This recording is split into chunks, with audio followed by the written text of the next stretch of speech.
Here we have Pectro and Pectro Black. Pectro and Pectro Black are two products designed to hide micro fissures and spider webs in granite. Pectro Black, mostly designed for dark color like ubatuba, butterfly, emerald green, and Pectro Clear, more for like light material, like light in color. Santa Cecilia is a good example. The surface of the material I mentioned typically have spider webs and fissures that travel throughout the surface. They cannot typically be filled at the touch, but they can be, very annoying. They're very visible. We see here this piece of granite in particular that shows a lot of those spider webs. We're going to use on this one, because it's dark in color, the Pectro Black. As a matter of fact, we're going to divide the surface in half and apply the Pectro Black.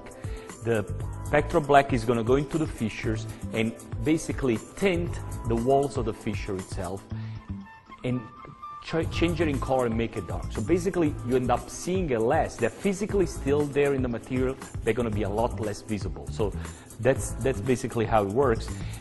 The way I recommend to apply this material is to pour it and spread it. I usually use one of those cards. It's a key card for an hotel room, and basically apply this over, spread it thin, let it evaporate.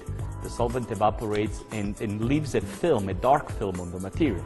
We're then going to remove it with, I have some paper towel here. You can use a steel wool if you have it available, but it's extremely easy to remove, and you're going to see the difference between the two sides of the granite. One side being a lot more uniform, less fissures, and the other one, it's what it is. So let's proceed. Again, you have here the Pectro Black on my right, and you have the Pectro Clear on my left. Okay, now we're going to apply it on this side of the granite. We're going to have some Pectro Black. Like I said, the best way is to just pour it. I'm going to be very careful here. Pour it straight onto the material, and you want to make sure that you actually saturate the stone. I'm going to use the card like we discussed, and just evenly spread it.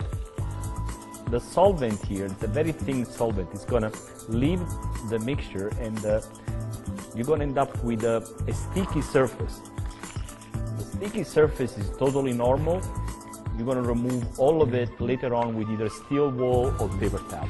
So we're going to let it sit here for a little while, and you're going to see that when we return, the surface is kind of sticky, but then you see a dramatic difference between this side and this side. So straight up a little bit.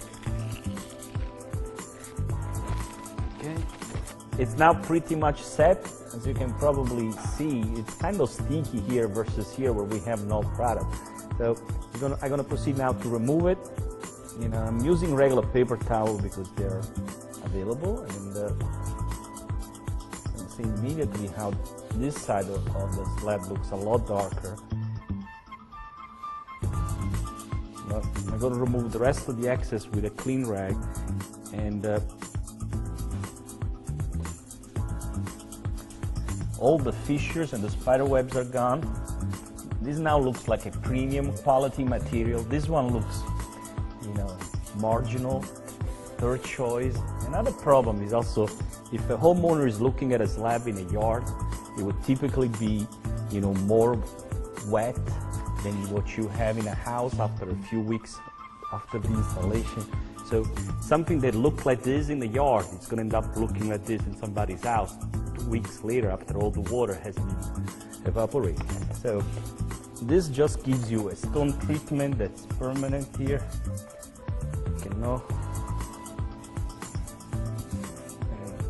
Now that we remove the tape, you're going to see a dramatic difference between one side and the other.